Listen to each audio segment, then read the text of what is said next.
Well, hello there. So I am in my backyard barbecuing some pork after going for a bike ride today to Hinatoga or Jinotega. Sorry. And it was actually pretty cool. Um, it creates a loop. South of Matagalpa, you take the road up and it goes around. Beautiful scenery. I didn't stop too much, but very nice. Jinotega is actually kind of a quaint little colonial town, but very nice. Great restaurant I found. Um, I put it on YouTube. The um, the name of it, one of the little short videos, and it was very good. I had cannelloni, chicken cannelloni, which was actually very good. It was 210 pesos for. It was a buffet, so you could basically choose what you want, and I ended up getting rice, cannelloni, and nice salad, like really good salad. So I was happy about that. And they have indoor seating and outdoor seating, underneath the patio in case it rains. But it was probably the lunch rush, I don't know, but it had to be 20, 30 people there. And a steady stream the whole time I was there, people coming, ordering, sitting down. So it was pretty good. And it's funny, I talk about the things I do in Nicaragua, but most importantly, what drives me is my horoscopes in some ways. And I always find it interesting because they speak to me so clearly. It's amazing. So today, and I've been kind of cocooning in the house. I ended up deciding to be solo for a while and not be in a relationship anymore. Although she's a lovely lady and I still like her and hopefully we'll be friends. But I decided it was just at this point in my life to be alone, to see, to find the depths of what I need to find for myself. And we all have to do that. And it's interesting because people talk about the mechanics of moving and what they need to do and how they need to, buy a ticket or what place to be. And those are all important things, but those are all the aftermath of the precursors, which are usually mental or emotional. And people don't talk about that too much, but really, if one wants to move, if one wants to change jobs, if one wants to change relationship, it's an internal process. And that's the part that always interests me, because having to come to a decision, usually you have an inkling or an idea, intuition, whatever you want to call it, and then you go ahead and take steps to make that happen. But you never take steps to make anything happen before you have an inkling of what you want to have happen. It's just impossible. And if you do, you're just reacting rather than acting, and that's a very big distinction, because reacting, somebody else is pulling the strings on the puppet. When you act, then you're making decisions for yourself. And some people, they have all sorts of reasons why they can't travel. Most of them have to do with fear. Oh, I'm going to lose my house, or I don't know how I'll live, I don't know how I'm going to eat, I don't know if I'll meet anybody, blah, blah, blah, blah, blah. And those are all valid points. But as long as you stay in your cocoon of your thoughts and your fears, then you're never going to get anywhere. And that's a really hard one to overcome, because you can't put the blame on anybody else, not the circumstances, not your kids, not your boss, whatever. And there will be a lot of sacrifices along the way to get to that point. Some people have lots of money and it's simple, but they make other sacrifices. They work 80 hours a week, or they're never home and their kids are in daycare. And when I was a realtor, I used to see that all the time. People had these fancy, nice houses, really nice, but they were never there. The kids were in daycare, somebody else was bringing up their kids. And while that is okay, at the end of the day, how much you have or how big your house is not going to make you feel as fulfilled as having a good relationship with your kids and having nice vacations and so forth and so on. And here I'm coming back from my background. I've been in sales and I've been in social services. So I used to take care of mentally handicapped adults, teenagers, mostly girls, and worked as a crisis counselor at Stanford. It was an unpaid position, but still. The guy that taught us, and it was pretty interesting, he said, and he was the head of the psychiatry department at Stanford University, so it wasn't like a beginning guy. He said, you guys are getting the meat and potatoes of what students pay $100,000 a year to get. You're going to get the substance of it in 2 months of training, and they're going to be here for 3 or 4 years to get that. And of course they had a lot more training and so forth and so on, but I learned a lot, and a lot of it has to do with our own mental process. Nowadays, the new age thing is, creating your own reality and so forth and so on. And, there's a reason why it's called that, because we do create our own reality, whether you believe in quantum physics or, whatever. It works. And if you want to make a move, and this is about moving, whether it's to Nicaragua or Panama or Portugal or whatever, the first thing is you have to put mental energy into creating that. And it's kind of like at the beginning, it's like, oh my God, there's like so much stuff. How do I do this?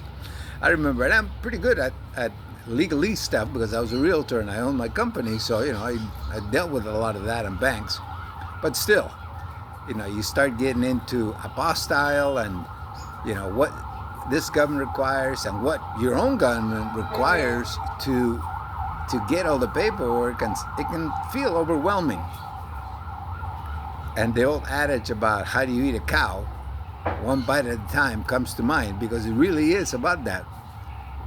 And my horoscopes talked about that. I said, you're not going to be able to see the end result from where you are.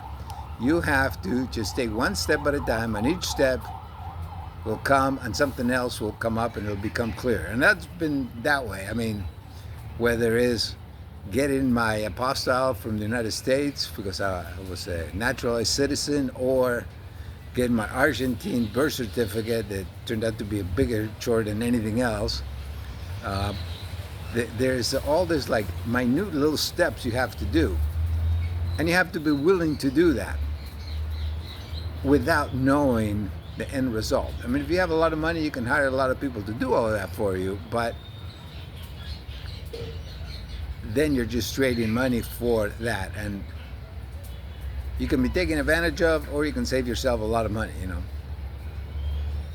But, for the longest time, I couldn't understand why somebody would do or not do something that I could do. But then I realized, it's like I had a client that her net income was $350,000 a year. And I would get her tax returns and all that.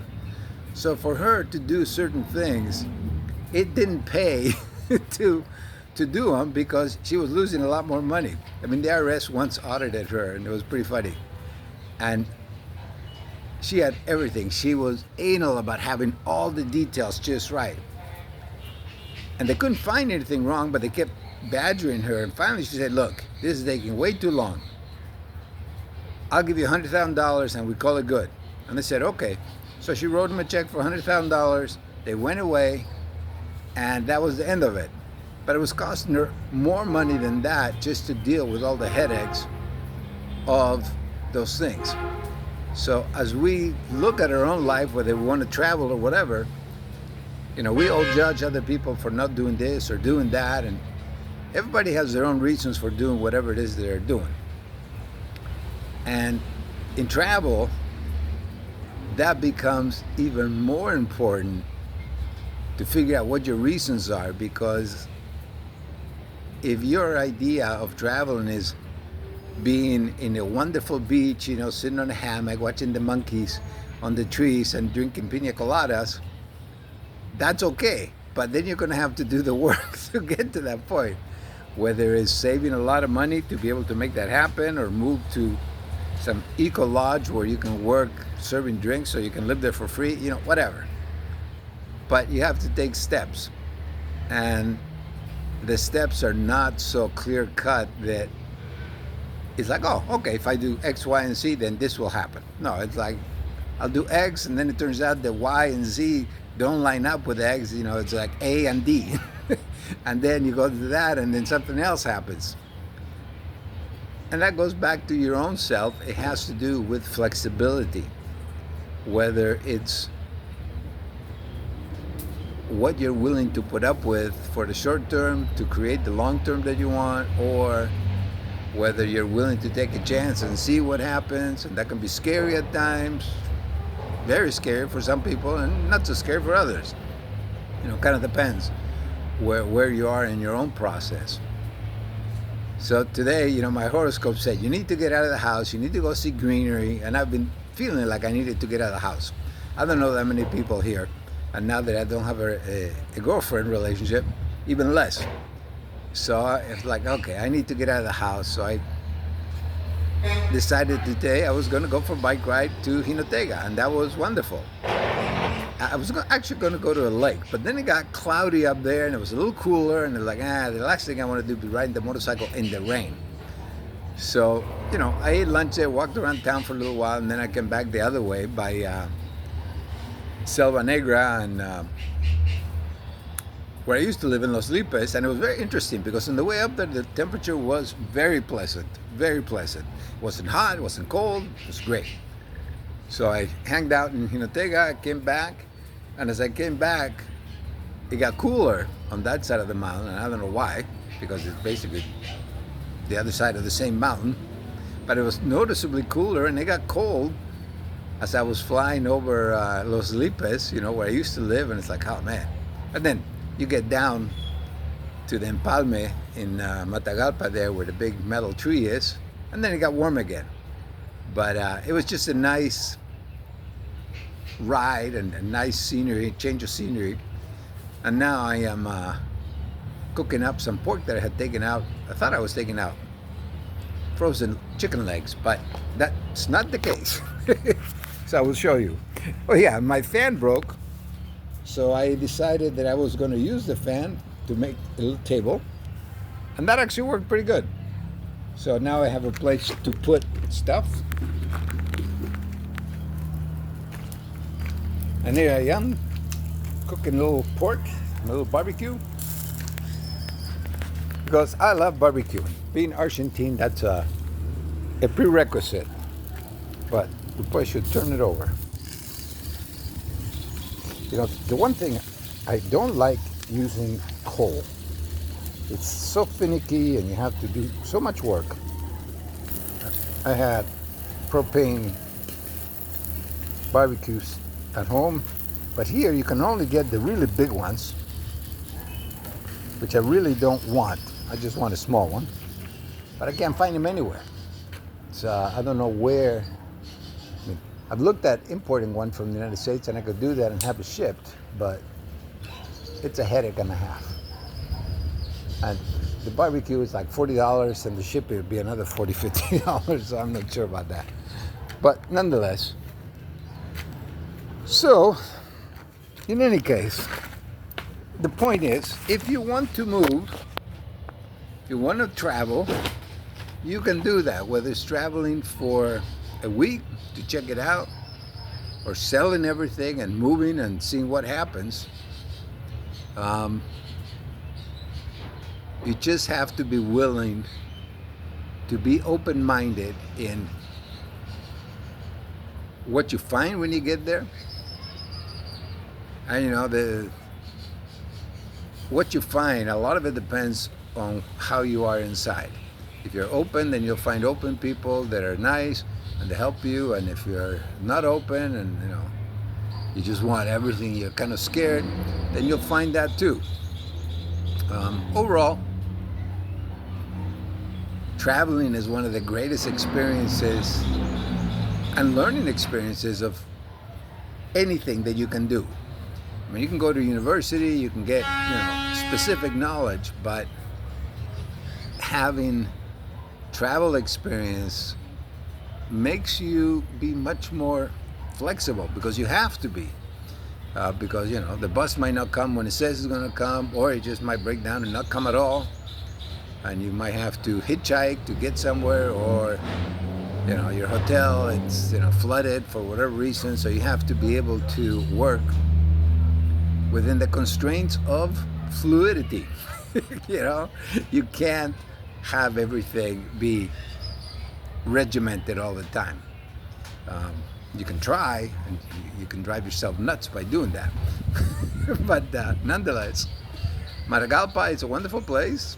Nicaragua is great. Some parts are hotter, some cooler.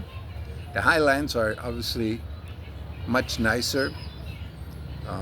And the construction, people don't talk about that too much. They talk about getting an air conditioner, but in my house, if you see here, I live downstairs and the owner lives upstairs. And what that means is that it's a lot cooler in my place than hers because of the fact that her apartment shields mine from direct heat. So now I've learned about 9:30, 10 o'clock, I close all the windows, I close all the doors, and my house never gets above 77, 78, even when it's 85 and 90 outside. And her house is about 10 to 20 degrees warmer because she has that zinc roof and it gets pretty hot.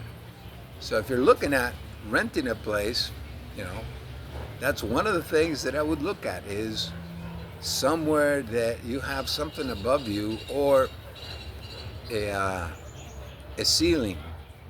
I stayed in one apartment in Leon, and it had a drop ceiling, with styrofoam things, and one of them was missing, and I never realized how much they worked until I sat down on my chair right below where the panel was missing above, the square, rectangle, or foam. And it was like being under a furnace. It was like all the hot air from above came down through that hole, and it was like, holy camole. It made a huge difference. So that's something to consider too. But if you can get a unit or a house, that has 2 or 3 stories, and have a unit on the main floor with something above you and a raised ceiling, then you would be doing great. In Matagalpa, I haven't had the need to have air conditioning at all. The nights are warm, but not too warm, so I can sleep great with a fan or without the fan. The days are cool enough that it's nice, and it's not sticky. It's not like Leon, which is very hot and humid. Here, they have some humidity. It's not like Arizona desert that's 15% humidity, but overall, it's very livable. So hopefully you'll take a chance and find a place that you want to travel to. Now, I'm probably not like most people. When I went to Costa Rica, I took my girlfriend at the time, and we got her a passport. She didn't have one. We bought tickets, and we bought a small backpack each. We came for 2 weeks. We landed at the airport, and we had a Lonely Planet. We looked at it while we're having a cup of coffee and decided where in the heck we're going.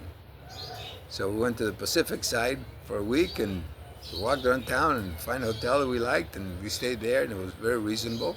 Had a view, and we had a wonderful time. And then we took a bus, to south of Leon or Limon, and we stayed there, and that was great. Howler Mountain or monkeys right by the jungle, right by the water, and we go swimming in the water, and it was great. It was a totally different vibe than the west side. So I'm okay with that. A lot of people, they can't do that. They have to have everything charted, and there's something to be said for that, and especially if you're traveling with kids and all that, then it makes it more complicated.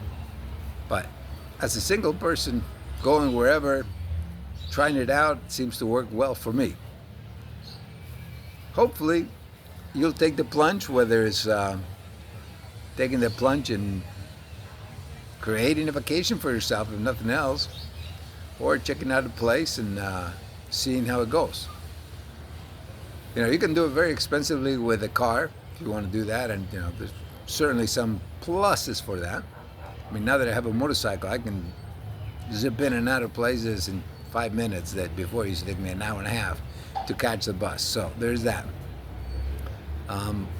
But even with just the buses, you can get around everywhere.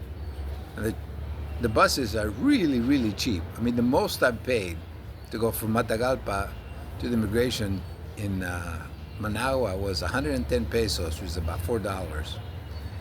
And then I was amazed. I took another bus from the main terminal, Machareo terminal, to the police station, to the Interpol. And that was two pesos and a half. I couldn't believe it. 2.5 pesos. That's like, you know, maybe, no, not even 10 cents. It's like 6 cents. And that was a really nice bus. It was like, okay. I mean, it takes a little longer, and they have air conditioning, but they never put them on. So beyond that. So anyway, I hope this helps at least one of you. Make sure and subscribe and leave your comments, and like the videos if you like them. And if there's anything you want to hear about, by all means, write it in there and comment about it, and I'll try and incorporate it into some other videos.